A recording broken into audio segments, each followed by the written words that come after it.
Assalamualaikum warahmatullahi wabarakatuh dan selamat bertemu kembali bersama saya.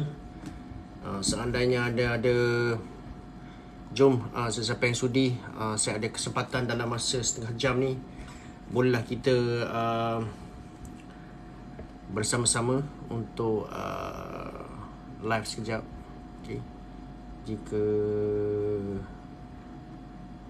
Jika ada sebarang pertanyaan dan kita boleh berbual-bual pasal perkara-perkara yang melibatkan ekonomi semasa. Terima kasih siapa-siapa yang ada ke lapangan pada malam ni. Kebetulan saya ada masa lagi lebih kurang setengah jam ni, jadi saya ambil masa untuk live lah. Okay guys, apa khabar semua? Terima kasih banyak-banyak. Okay, right.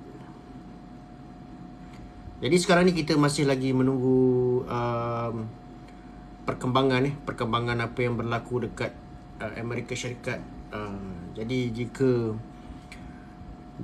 apa ni sama ada mereka akan naikkan ataupun kekalkan interest rate, itu nanti kita tengok lah. Tadi saya ada post satu video yang terbaru pasal satu isu yang melibatkan sukuk lah. Sukuk, tak sangka lah, saya rasa ni kali pertama kot sukuk kena songlap. Sukuk kena songlap kesian betul lah. Sampai 500 juta tu kena songlap. Jadi macam tu lah guys. Kita buat sukuk ni sebab kita nak memperbaiki apa yang berada dekat, apa yang berlaku dekat sistem bond konvensional. Tapi masalahnya dia telah disonglap pula. Hai bang, akan tetapi dah tengok video sukuk. Itulah guys. Saya sebenarnya saya tak nak ulas video tu, tapi sebab yelah kita pasal songlap menyonglap ni dekat Malaysia ni bukanlah satu benda yang terlalu asing kan. Tapi saya tertarik sebab saya nampak perkataan sukuk tu.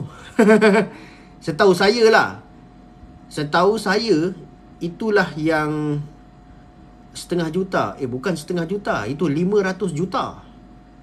Bukan setengah juta, itu 500 juta tu kena songlap. Okey. Disebabkan saya nampak perkataan sukuk tu, itu yang saya terfikir nak buat video tu. Saya mula tak terfikir buat video tu. Saya cakap alah tak apalah, ni biasalah kes SPRM kan. Kes sukuk, nanti tengok saya punya setengah bilion. 500 juta bersamaan dengan setengah bilion. Setengah bilion. Bukan setengah juta tau. Korang bayangkan sebab kes dia keuntungan tu sepatutnya diberikan kepada investor lah. Investor yang hold sukuk tu. Tapi yalah, keuntungan tu dah disonglap. Jadi yang pegang sukuk tu rugilah kan, tak dapat pulangan. Itulah masalah dia. Tapi bagus lah, kita tengok MSCC SPRM tahun ni kerja kuat kan. Saya secara personal saya harap SPRM setengah bilion. Ya betul. Muhammad Hafizan 58. Ya setengah bilion. Jadi saya sendiri personally lah, saya berharap agar SPRM ni dapat bekerja dengan lebih kuat lah pada tahun ni. Ni bukan apalah guys, ini untuk kebaikan negara kita juga. Ada yang tanya saya, bang, apakah yang abang rasa kita patut buat untuk menarik lebih banyak pelabur asing? Pertama sekali guys, pada saya lah, benda yang paling sukuk pun nak sakau, itu saya tak tahulah you all rasa macam mana kan. Pada saya this is the first time sukuk kena sakau. Korang rasa macam mana? Korang rasa macam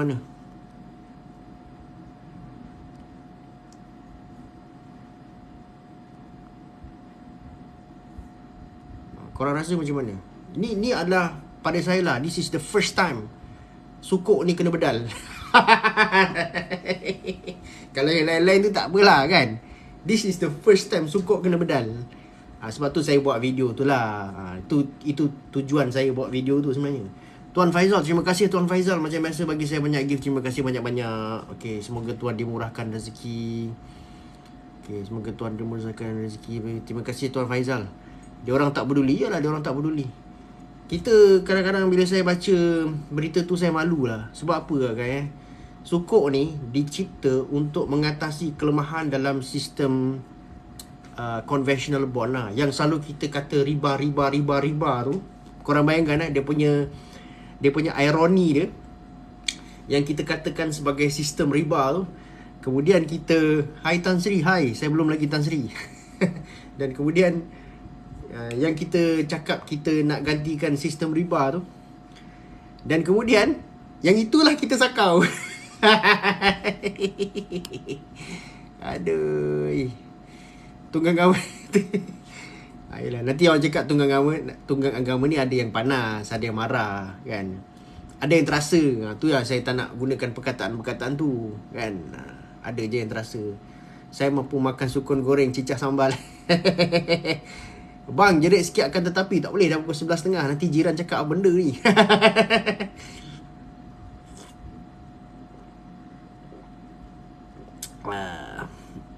Doa tu mana tahu rezeki abang jadi Tan Sri, insya-Allah. Terima kasih di atas doanya. Bang, market Malaysia jatuh teruk sekarang ni lah. Keadaannya macam tu lah by the way, Tengku buku dah support. Oh, terima kasih. Alhamdulillah. Tuan Faizal ada beli buku saya. Terima kasih support saya. Siapa yang support buku saya kat belakang tu guys terima kasih banyak-banyak. Buku tu actually menceritakan saya punya pengalaman lah guys Saya bukan sifu marketing ke apa, tak ada. Saya cuma menceritakan pengalaman saya lah, buku kat belakang tu kan. Dia menceritakan pengalaman orang lain guys. Tapi pengalaman saya macam tu lah kan. Actually guys, ada dua benda lah yang saya cerita dekat situ. Yang pertama sekali saya cerita dekat buku tu adalah dua benda yang percuma, iaitu angan-angan dan juga doa. Dekat situ saya ada cerita lah dekat dalam buku tu. Sebenarnya banyak benda yang berlaku dalam hidup saya ni daripada doa dan juga daripada cita-cita, daripada angan-angan. Sebab bila kita nakkan sesuatu tu guys, beberapa tahun dulu kan, saya selalu fikir saya selalu ada angan-angan tau. Bila saya pergi kerja kan, contohlah saya selalu ada angan-angan. Bila saya pergi kerja, ada satu kereta tu saya betul-betul minat. Tapi kereta tu dalam 400-500k macam tu lah. Pada masa tu saya tak mampu lah kan beli. Tapi saya selalu fikir macam mana aku satu hari nanti aku nak dapat juga kereta tu. Satu hari nanti aku nak beli juga kereta tu. Saya cakap pada diri saya lah. Dan benda tu berasal daripada angan-angan tau. Hanya berasal daripada angan-angan je. Benda tu ada daripada angan-angan, just angan-angan. Tapi saya doa. Bila saya doa, Allah bagi saya jalan. Bila saya dapat jalan tu, saya usaha. Dan dekat situ lah saya ceritalah 21 kunci. Dan saya dapat beli kereta tu. Okay. Akhirnya saya dapat beli kereta tu. Itulah guys Itu bermula daripada angan-angan je. Kadang-kadang orang cakap, alah kau ni berangan. Tak guys, sebenarnya angan-angan tu adalah impian kita sebenarnya. Dan benda tu percuma. Dekat situ saya ceritakan dalam buku tu. Topik apa malam ni? Tak ada. Oi, banyak uban bang. Itulah, saya sebenarnya dah beruban, dah tua dah sebenarnya kan. Saya sedar diri lah. Topik apa malam ni? Lama tak adalah. Malam ni kita sembang-sembang kosong je. Kalau ada apa-apa pertanyaan boleh tulis dekat situ. Betul ke sekarang ni tengah kegawatan. Okay guys, saya nak cerita tentang apa yang kita panggil sebagai economic recession.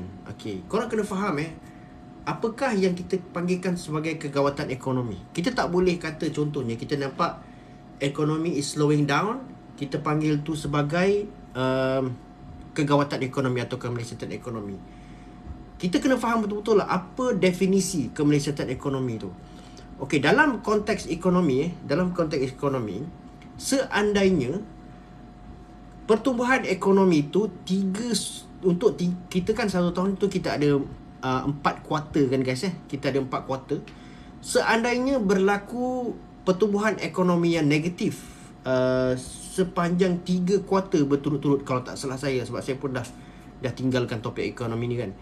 Hanya jika kita mengalami pertumbuhan ekonomi yang negatif sepanjang 3 kuarter berturut-turut, baru kita mendefinisikan tu sebagai kemelesatan.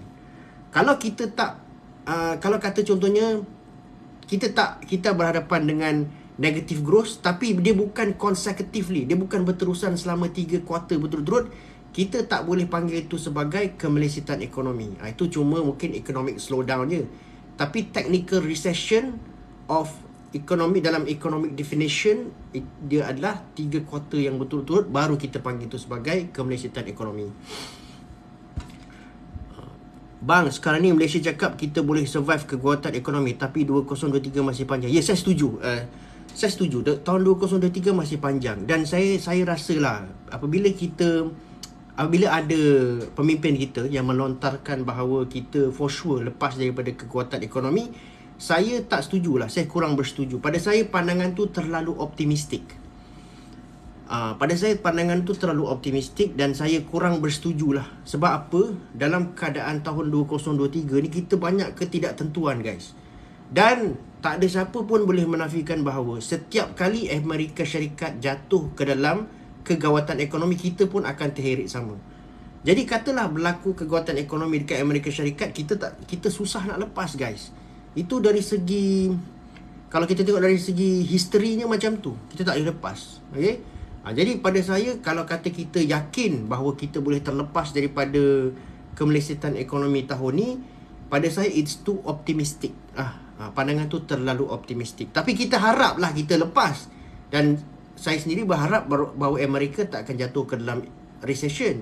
Siapa yang belajar ekonomi, dia tahulah kalau kata ekonomi Amerika jatuh, biasanya ekonomi kita pun akan drop sekali.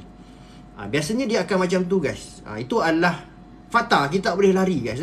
Sebab tu kalau korang tengok Amerika turunkan interest rate, kita pun turunkan interest rate. Kalau Amerika naikkan interest rate, kita pun naikkan interest rate. Jadi macam tu lah. Kita punya connection dalam untuk ekonomi US ni sangat tinggi. Sama juga macam kita panggil sebagai banking crisis dekat US. Siapa boleh expect? Siapa boleh jangka banking crisis berlaku? Tak ada. Pum, tiba-tiba jadi banking crisis. Daripada korang bayangkan daripada Amerika Syarikat tengah fight nak turunkan inflation ni, dia fokus dia sekarang ni nak turunkan inflation. Jadi dia fight nak turunkan inflation, naikkan interest rate. Tiba-tiba berlaku banking crisis. Siapa boleh jangka, guys? Tak boleh jangka, Jadi sekarang ni kredit SUSE pula dekat Switzerland bermasalah. Tapi dengarnya kredit SUSE tu akan dibeli oleh UBS. Dia akan diselamatkan, dia akan dibeli oleh UBS lah untuk mengelakkan dia daripada collapse. Okay guys, bantu saya tap screen. Saya tak boleh live lama lah malam ni. Mungkin dalam sebelum pukul 12 ni saya kena off lah. Okay, sebab besok anak saya sekolah, jadi kena bangun awal lah besok lah. Biasalah kita bangun pukul 5 kan. Macam tu, kita exercise sikit. Macam tu lah. Korang kena bangun pagi bangun pukul 5 pagi kan. Bangun pukul 5 pagi. Kalau boleh pukul 5 pagi tu kita solat tahajud. Kita bangun pukul 4.30 lah, 4 ke kan. Lepas tu kita exercise kan. Macam tu lah. Bang, apa penyebab BNM masukkan stream 100% loan untuk rumah? Ini agak teknikal ni. Pada saya kalau skim loan 100% ni terlalu beresiko tinggi lah.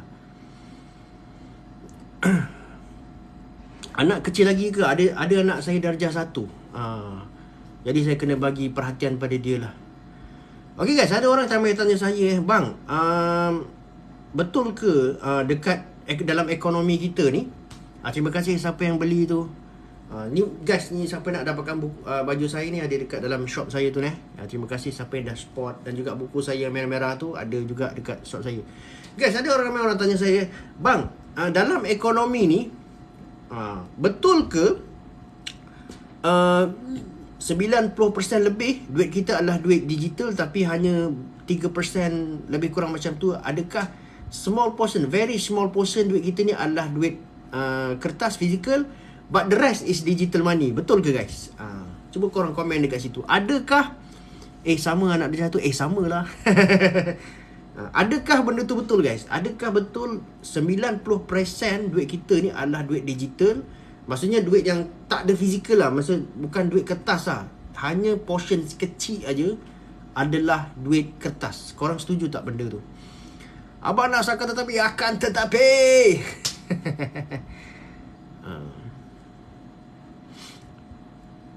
Betul lah, betul. SVB bukan commercial bank, boleh lend out macam ialah venture fund startup. Betul. Itu saya setuju. Dia tidak sepenuhnya bersifat seperti commercial bank SVB, betul. Setuju bang, bank borrow money from us. Okay guys, sebenarnya betul guys sebenarnya bila kita katakan the creation of money, saya nak buat satu video ni lah. Saya terfikirlah nak buat satu video. Actually when we talk about the creation of money guys only small portion saja. Siapakah yang ada kuasa untuk mencipta wang? Mencipta wang, dia ada dua pihak lah sebenarnya boleh mencipta wang dalam ekonomi kita. Pertama bank negara lah. Bank negara dia mencetak physical duit kertas kita tu dia cetak. Itu kerja bank negara. Bank lain tak boleh buat. Tu adalah wang kertas. Itu duit kertas shilling tu memang bank negara punya kerja lah buat. Tapi ada lagi satu yang mana duit ini dicipta melalui daripada sistem perbankan kita. Guys macam mana dia cipta duit tu guys? Okay, contohnya bila bank dia create loan, dia cipta loan, dekat situ dia cipta duit sebenarnya. Tapi duit tu sebenarnya dari segi fizikal tak ada, dia dalam bentuk digital je sebenarnya. Nanti saya buatlah video tu sebab ramai sangat orang tanya. Sebenarnya betul sebenarnya majority of duit kita ni sebenarnya berada di dalam konteks digital. Bila interest naik bawah jatuh pasal sudah yelah betul. Betul. Bank banyak digital, kalau notes kurang tak percaya try withdraw. Betul. Bank tak ada duit kalau kita withdraw duit banyak-banyak dia tak boleh keluarkan sebab most of the form of the money is dalam bentuk digital. Kalau bakar duit boleh kurangkan hyperinflasi, tak pernah dibuat. Pernah dengar pekerjaan gig yang melemahkan ekonomi negara? Macam mana tu? Pekerjaan gig ekonomi yang boleh melemahkan ekonomi, saya tak pasti. Efek domino financial. Efek domino ni maksudnya kalau berlaku kejatuhan satu bank, dia akan jatuh lah bank-bank yang lain. Adakah crypto hedging yang bagus against banking system and fiat money? Tak betul. Itu saya kurang setuju lah. Sebenarnya sebab apa? Bila kita hedging ni sebenarnya cryptocurrency tu sendiri pada saya penuh dengan risiko lah. Saya tak tahulah kalau orang lain cakap pandangan masing-masing lah. Tapi pada saya personally dia it's not a good tool to hedging lah. Duit tak dalam bank cipta debts dengan lend out 9 kali deposit. So bila okay betul. Big Daddy cool. Liquidity ratio saya pernah cerita dekat salah satu video saya. Cuba tengok balik. Saya ada cerita dekat salah satu video saya lah. Hedge gold, beli gold. Dia biasa hedge gold lah. Gold satu hedge yang bagus against inflation, tapi dalam jangka masa panjang lah. Daripada kajian, gold adalah satu benda yang komoditi yang bagus untuk hedge against inflation, tapi kena pegang dalam jangka masa panjang. Kalau sikit-sikit dia tak bagus lah.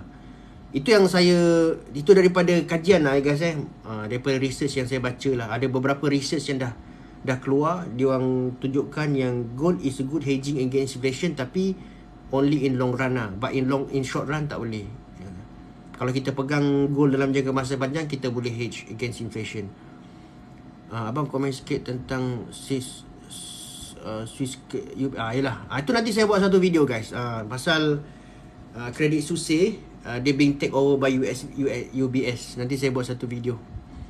Bang ulas pasal scammer di kalangan pegawai bank bang. Memanglah. Sebenarnya kan guys, yang saya guys, korang tak pelik. Guys, bantu saya tap screen guys. Saya nak cerita pengalaman saya sikit lah dalam kes sistem perbankan ni. Bantu saya tap screen guys. Kasih naikkan 10k. Guys, korang tak pelik ke macam ada satu ketika dulu saya terima satu panggilan ni tau Saya terima satu panggilan ni. Dia cakap dia daripada satu private company lah. Saya tak boleh cakap lah company apa kan. Dia daripada satu company. Kemudian yang saya pelik tu guys dia boleh tahu tau saya simpan duit dekat mana. Dia boleh tahu saya buat investment dekat mana. Sepatut saya buat ada facility dekat mana. Saya pelik dia boleh tahu guys Saya terperanjat lah. Benda ni berlaku pada tahun lepas lah. Kemudian saya buat satu report lah pada... Sebab dekat bank ni sebenarnya dia ada satu unit yang kita boleh report. Pasal saya lupa lah unit tu nama apa. Kemudian saya buat report lah. Saya pelik macam mana benda ni boleh berlaku. Kalau tak information kita tu yang digunakan oleh pihak-pihak tertentu lah. Saya tak nak cakap pihak siapa lah. Tapi pada saya lah, dalam sistem financial dan perbankan ni perlu dibaiki lah. Sebab pada saya banyak benda yang dah rosak lah sebenarnya. Ya betul. Kadang-kadang kau tak pelik ke macam mana kita punya information ni boleh digunakan, orang boleh tahu tau. Saya terperanjat beruk. Saya tengok macam mana dia boleh tahu itu saya pelik betul lah. Dekat situ saya rasa dah it's too much lah. Kalau kata dia boleh tahu kita simpan dekat mana, kalau kita ada buat investment tu dekat bank mana. Pada saya it's too much lah. Sebab tu ada setengah orang pesara-pesara ni, berapa banyak dia simpan dekat mana duit tu pun dia boleh tahu. Macam mana benda tu dia boleh tahu? Kalaulah bukan dibocorkan oleh pihak-pihak tertentu. Dia beli report kredit mungkin lah. Saya tak tahulah. Saya baru Ricky nak beli rumah, sekali banyak bank call offer. USD akan terus merundum ke? Okay guys, adakah USD akan terus merundum? Okay, adakah USD akan naik? Tapi pada saya lah kita kena tunggulah. Mana nak beli rumah pertama ke hujung bulan dah last year. Betul ke tuan, yuan akan pegang dunia? Itu okay guys, sebenarnya kalau kita tengok dari segi apa ni, wang, the world reserve currency, US still kuat. Kalau tak salah saya lah, maafkan saya kalau saya silap dia 60% of the world reserve currency ni masih lagi US dollar.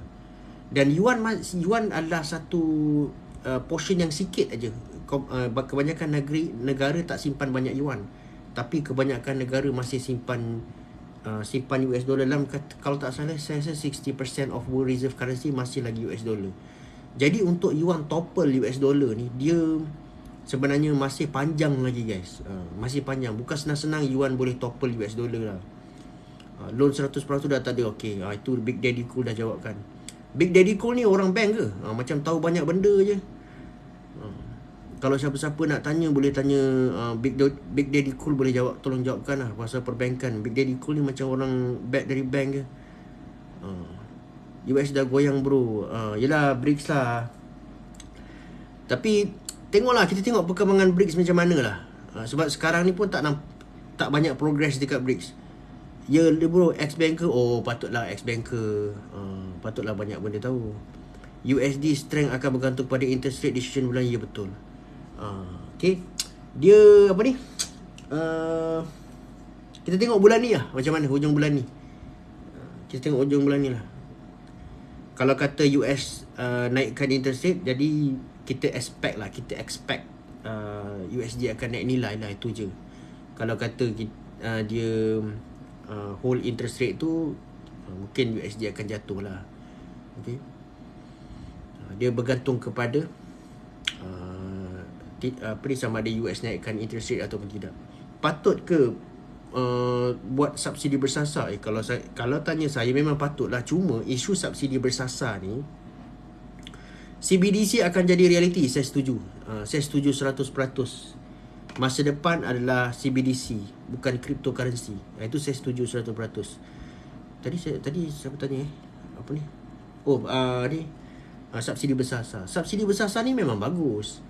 Cuma masalah subsidi bersasar ni, kita belum ada satu mekanisme macam mana kita nak bagi subsidi tu kepada orang tertentu. Sebab dari segi tradition, the nature of subsidi ni memang dia secara pukal. Itu secara by tradition, memang subsidi ni by nature dia memang secara pukal. Tapi kalau kita nak implement targeted subsidi, kita kena ada mekanisme lah. Dan sekarang ni, sampai sekarang kita tak ada mekanisme nak buat macam mana. Kan, kalau kita ada mekanisme, kita dah buat lah. Dah lama dah kita buat dah. Tapi kita masih belum ada mekanisme yang 100% yang boleh dijangka. Kalau mekanisme tu kita buat, it's going to be sustainable. Kita belum ada benda tu lagi. Kalau kita ada mekanisme tu, saya rasa kita dah implement dah. Dan bukan tu je, malah kita akan menjadi contoh kepada negara-negara lain. BTC jangkaan akan bull, maybe. Apa beza FOMC dan Fed? FOMC ni adalah Federal Open Market Committee lah. Macam dia macam dekat bank negara Malaysia kan, dia ada Monetary Policy Committee. Monetary Policy Committee ni dia satu jawatan kuasa lah dekat bank negara. Bila dia nak menentukan berapakah berapakah OPR dalam setahun tu, dia akan buat beberapa meeting lah Monetary Policy Committee ni. Dan kemudian dalam Monetary Policy Committee tu, dia akan tentukan berapakah overnight policy rate yang akan ditentukan lah. Okay? Dia tentukan dalam MPC tu. Dan MPC tu diketuai oleh Governor Bank Negara. Di samping adalah beberapa orang dekat dalam tu, termasuk pakar ekonomi daripada luar yang di-appoint untuk masuklah ke dalam Monetary Policy Committee meeting.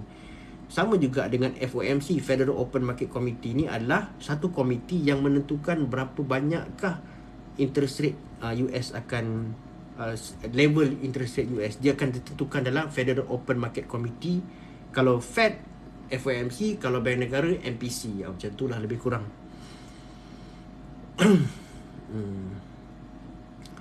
Abang, semua negara wajib ada PDIM FDIC ke? Saya tak rasa semua negara ada. Tapi kalau sebenarnya PIDM ni diwujudkan untuk apa guys sebenarnya?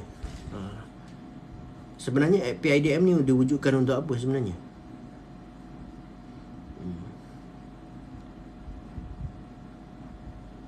Bang, boleh bahas I Invest KWSP? InsyaAllah nanti saya buat video.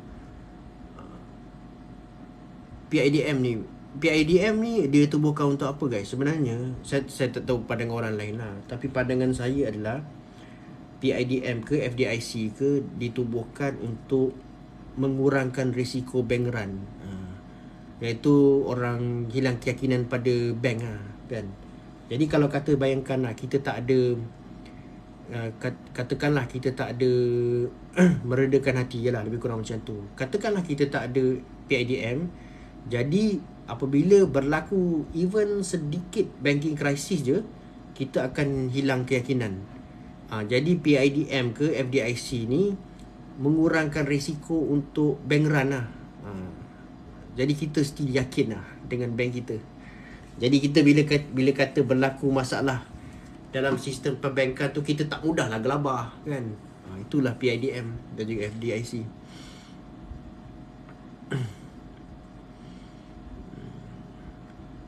Ya, betul. CBDC, Central Bank Digital Currency. CBDC ni dia akan, pada saya lah, saya tak tahu pada orang lain lah pada saya, the future of money is CBDC. The question is when. Itu kita tak tahu lagi lah. Tapi it's going to be the future lah. Ada orang cakap no, it's going to be crypto. Crypto tak boleh. It's going to be CBDC. Why? Because CBDC will make central bank relevant. Okay, that's number one. And CBDC will still make commercial bank relevant. Tapi most important thing is that bila ada CBDC, central bank still ada monetary authority. Compared to cryptocurrency, central bank lost monetary authority and monetary control. If CBDC still dia orang ada control. If kita buat if cryptocurrency dominates the world, then central bank will have less purpose lah. Cakap tu. Right. Risau tengok bursa saham Malaysia. Betul lah. Itulah. Dia macam tu lah guys. Banyak ketidaktentuan sekarang ni. Tapi kita kena tahulah yang bursa Malaysia ni follow the pattern dekat Wall Street lah. Kalau selagi Wall Street tu goncang, bursa Malaysia goncang lah. Biasanya macam tu lah. Ada Mama India tu beli 2 juta BTC bang, apa komen? Tu terpulang pada dia lah. Dia adalah risk taker lah. Komen saya, dia seorang risk taker lah. Apa nama YT abang? Boleh pergi dekat saya punya TikTok tu. dekat atas tu bio tu ada link YT saya dekat situ. Boleh klik dekat situ lah. Alhamdulillah lah saya buat YT tu sebenarnya baru je sebenarnya, tapi alhamdulillah lah adalah sambutan, start ada sambutan dekat situ lah. Cuma saya belum ada buat satu video. Kebanyakan live saya dekat TT ni saya akan upload balik dekat YT. Jadi korang follow lah dekat situ guys jangan lupa follow kat situ. Nanti in the future saya akan buat satu video khas dekat YT lah, yang mana video tu saya tak boleh, mungkin tak display dekat TT, tetapi saya display dekat YT lah, untuk eksklusif lah dekat YT. Itu adalah salah satu plan saya lah. Tapi korang boleh start follow dululah YT saya Right. Okay guys, alhamdulillah dah pukul 12.30, 12 malam guys. Minta maaf lah saya terpaksa end live ni. Besok saya nak hantar anak sekolah, saya kena bangun pagi lah besok guys Okay, nanti kalau tak kepala saya mamai. Okay guys, terima kasih banyak-banyak kepada siapa yang selalu support saya punya konten TikTok ni. Jangan lupa follow saya guys Jangan lupa follow saya, jangan lupa dan terima kasih lah kepada semua yang selalu support konten saya dan juga komen, like, follow. Okay, terima kasih banyak-banyak yang bagi gift malam ni. Semoga kita boleh berbual-bual lebih berkongsi pandangan lah, dan juga dalam bentuk ilmiah lah. Okay, alright. Cuma kadang-kadang tu bila saya sentuh certain topik tu adalah yang kepanasan. Mungkin sebab dia terlalu taksub dalam politik ke apa, saya tak tahulah. Cuma dalam video saya semua tak ada cerita pasal politik, is about economics. Mungkin ada kebetulan yang menyebabkan setengah orang tu panas, saya tak tahu lah. Okay guys, terima kasih banyak-banyak. Selamat berpuasa, yes. Okay, selamat menyambut Ramadan tak lama lagi. Okay, semoga semua dimurahkan rezeki lah. Okay, okay guys, terima kasih banyak-banyak. Nanti kita ada masa kita akan jumpa lagi. Biasa saya akan live dalam pukul 11 lebih macam tu lah. Sebab itulah masa yang ada anak saya pun dah tidur, jadi saya boleh live lah. Okay guys, terima kasih banyak-banyak. Nanti ada masa kita jumpa lagi guys Assalamualaikum.